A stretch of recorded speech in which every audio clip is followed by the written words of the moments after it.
বরবাদ এই সিনেমার পোস্টার উন্মোচন উপলক্ষে আয়োজিত জমকালো অনুষ্ঠানে শাকিব খান বলেন, বরবাদ ফিল্ম ইন্ডাস্ট্রি এক নতুন ইতিহাস রচনা করবে বলে আমি মনে করি।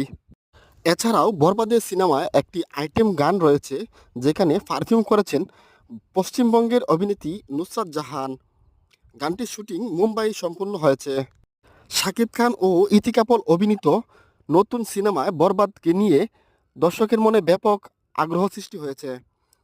২০২৪ সালে ২০ অক্টোবর থেকে মুম্বাইতে ছবিটির শুটিং শুরু হয়েছে, যেখানে শাকিব খান গ্যাংস্টার চরিত্রে অভিনয় করেছেন। টিজারে শাকিবের ভয়ঙ্কর রূপ ও তুমুল অ্যাকশন দৃশ্য দেখা গেছে, যা দেখে দর্শকের মনে উত্তেজনা সৃষ্টি হয়েছে।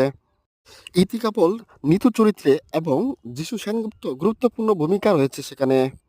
নির্মাতা মেহেদী হাসান হৃদয় পরিচালিত এই সিনেমা আগামী ঈদ উল ফিতরে মুক্তি পাবে বলে শাকিব খানে আশা রেখেছেন। বিস্তারিত